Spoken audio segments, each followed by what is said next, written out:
Hey guys, welcome to the Updike Family Homestead. James and Kira here with you, and today we are talking about seeds, plants. Yay! Yay! Can you tell that this is my favorite time of year? Hey y'all, we are the Updike family located in the mountains of Tennessee.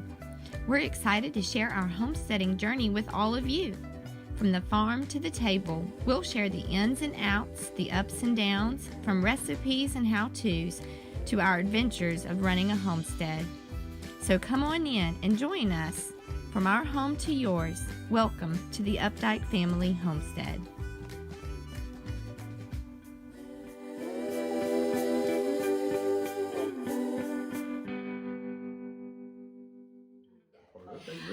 All right, guys, welcome back to the Updike Family Homestead. It's the dead time of the season because it's winter. Nothing is growing. Cold, freezing, windy. Yeah, it's too cold rainy. to really do anything outside other than go and take care of Feed our the animals, and make sure that they're all doing well and going out and making sure they don't have frozen water and fresh food, lots of hay. So during our downtime is when we start planning. And This is one of the most important times what we're going to talk about today.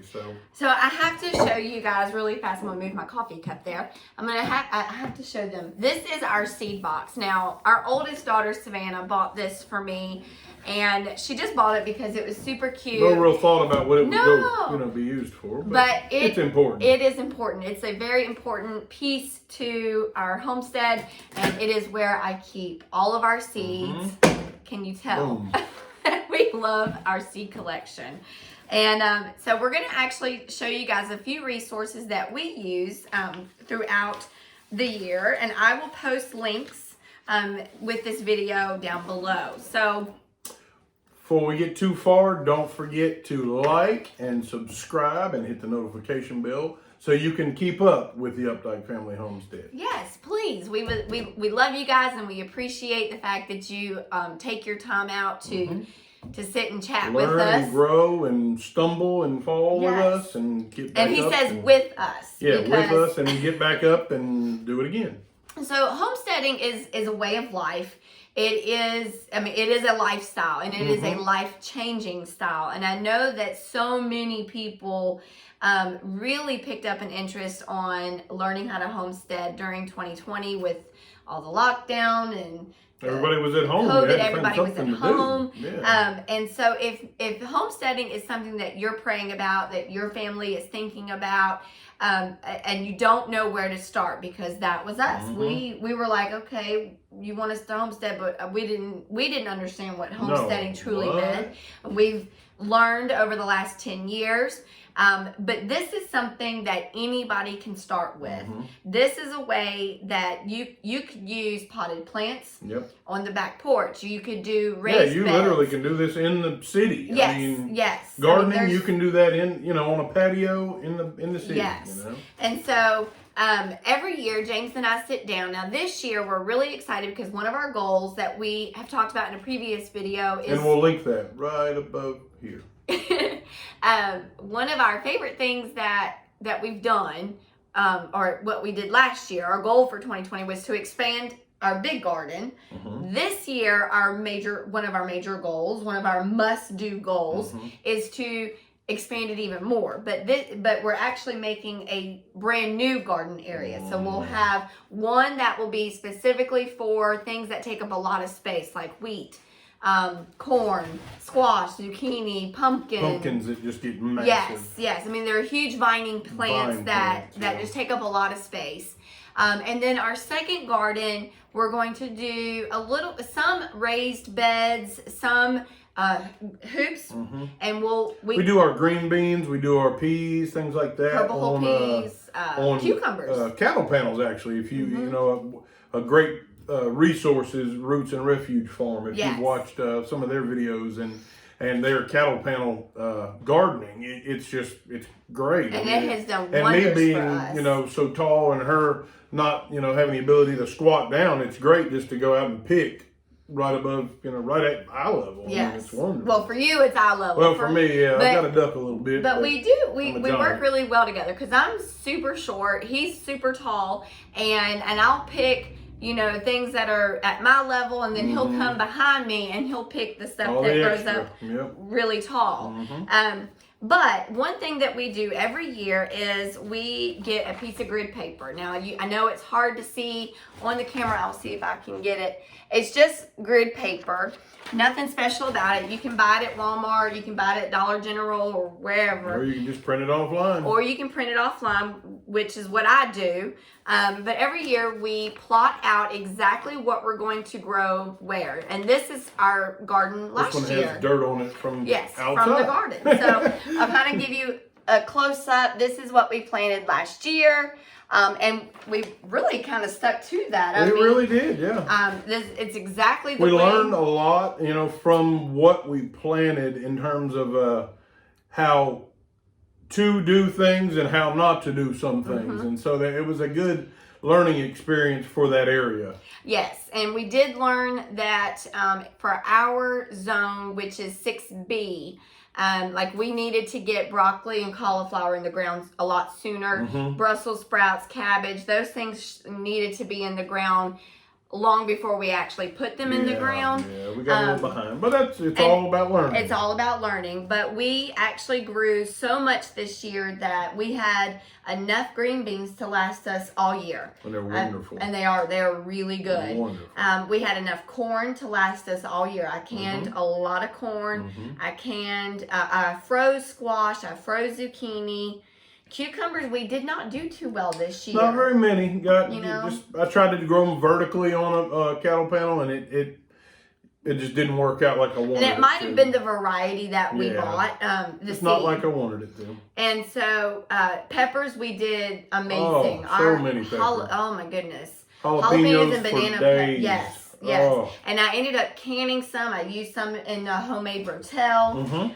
Our tomatoes were coming in constantly. Yes. So we did a I think lot. I planted 91 tomato plants this year, and I'd say one of about those- 75 of them produced. Yeah, And one of the lessons that we did learn from that too was we don't need so many cherry tomato plants. we don't need that. I Good needed grief. way more Roma tomatoes than cherry tomatoes. So this year, the kids and I, well, all four of us, we love cherry tomatoes. And many times, I'll just be honest, as we're out there picking, Oh yeah. most of them don't get in the house. No, we just snack on them, and then a lot of them did go to waste because we missed them. Well, it's that's a lesson to where if you love something, a cherry tomato plant, if you take care of it, that one plant might produce 500 cherry tomatoes in a season. Way more one than plant.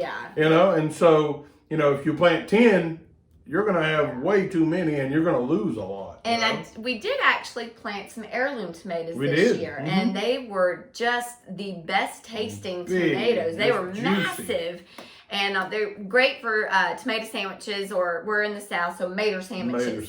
Mater sandwich. Yeah. You don't know what that is? It's literally look it up. white bread, Get you mayo, salt, pepper, and tomato one. slices. And that's it. And that's thick sliced tomato. Oh man, they were so good. But at this time, James and I got in my new Baker Creek It's time. heirloom seed catalog. Yep. And you can see I go through the whole catalog and I post-it note everything that I want.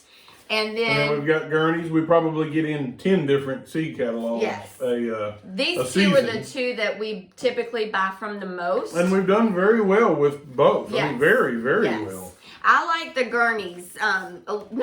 Not anything. I love Baker Creek, but I also like gurneys because, like right here, you can see across give you the a coupon. front because we buy so much from them. If you spend take $100 off of your product purchase of $200 or more, you can't beat that. Yeah, that's really hard. And they've got things like grapes and fruit trees and flowers too. very Sunflowers. different flowers. Yeah, very flowers that you don't. And that's what I like see. about Baker Creek because Baker Creek has varieties that you're not going to get from Lowe's. Yeah, and I'm you not can't putting go to Lowe's Lowe's and down, Home Depot and but get these are heirloom, which means it's organic. A lot of Lowe's and Home Depot and Ace Hardware, they all come from the same place. the same nursery, so it's all the same variety. And it's kind of been modified, Mm-hmm. for your growing area, and where Baker Creek doesn't really it's do just, a lot of boom, that. here you go, try to grow this. This is awesome. So basically, James and I sit down. We're not going to do that on the video here, but we sit down and we plot out. I have this awesome guide right here and this one, and it's companion planting, which means things that you really shouldn't plant next to each other. Especially if you're new to gardening, there are a lot of things that don't do well with each other. Being you might get some whether it's an produce. insect attractant for X and not for Y, or if it sucks up nutrients that you would have to constantly be amending your soil and adding things to your soil. And so there's the normal crop rotation that happens, but you also there's a lot of these, like she said, online. You can We'll search post the companion. Yeah, you can search companion gardening, and it's amazing what you can grow together. Yes. But it's also amazing what you can't. What doesn't do well. And it doesn't mean that it can't happen. It just doesn't do as well. Right. So one of the main things, like tomatoes, you shouldn't plant broccoli, carrots, cauliflower, corn, or dill near tomatoes. Sometimes it's because the flavor might. Yeah, it may cross. Yeah, it literally may taste like dill or whatever. Yeah, so you just have to be really careful with that. Cross-mogenation. Yeah. So what we typically do, or I typically do, is I go through my seed catalogs and I post-it note every page that I want, something. I basically let her pick what she wants, and I put it in the ground. Yes. I mean, that's kind of the way it works. And we do our seedlings inside. So most of the stuff that we grow, we start indoors. Green beans go outside. That's direct sow. Yeah, corn, green beans, that sort of stuff is all, straight into the ground. Beans, any kind of This year we're trying something new. For those of you that don't know, we grind our own flour here, and I buy wheat berries from an organic place, and then I grind my own flour here. But this year, I think we're gonna try. We're gonna try to do wheat ourselves, so that it's just a small patch and see kind of how that and how much I can get. How far is that patch gonna last? So I will post all of the links, and after we post-it note everything that we want, then we kind of go back to our seed box and we pull out. I already have some basil. I already have cabbage.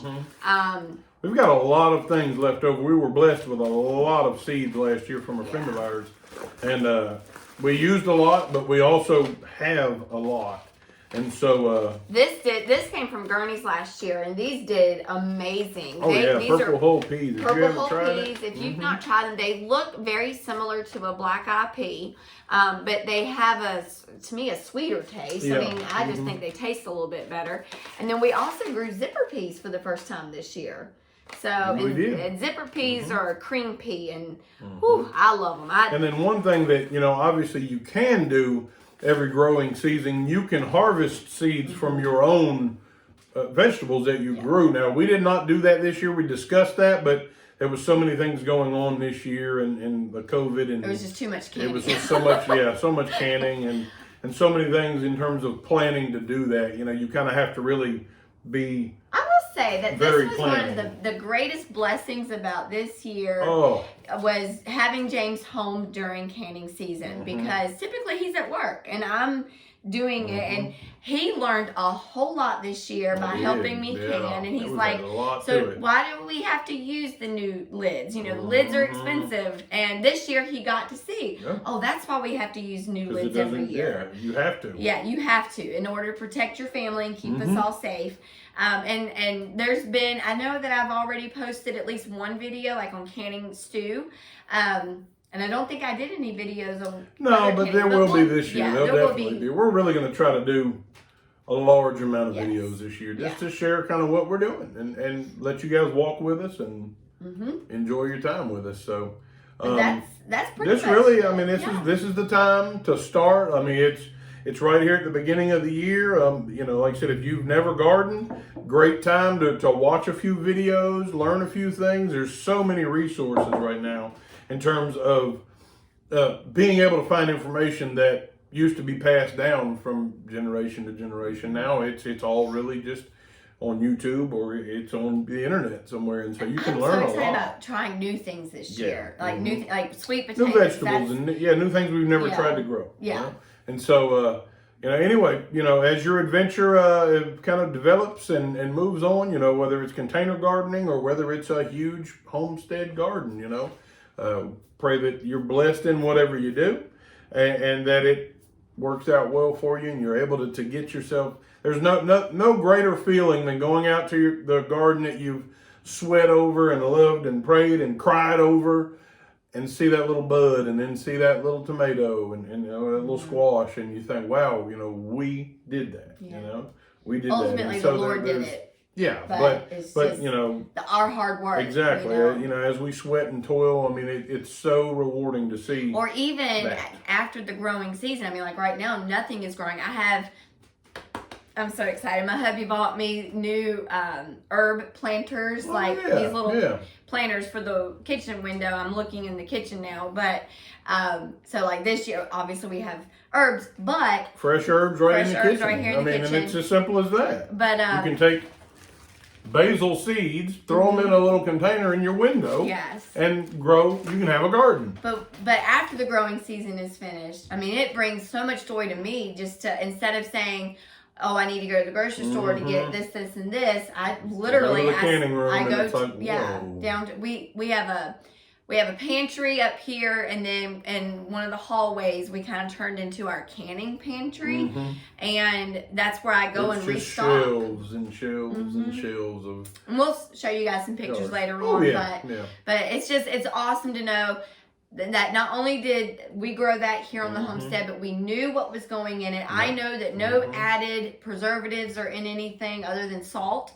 I know that there's no chemicals in any of the food that we grew. It was from and the so dirt. I know exactly what I'm feeding my family, and I feel very comfortable in knowing that, at least in that retrospect, I'm protecting them and their future. So I think that's about it, That's guys. all we've got today. Thank you so much for watching. Hope that you guys have a wonderful 2021 or New Year's Eve, which is what tonight is. God bless. Thank you. Bye. Bye-bye.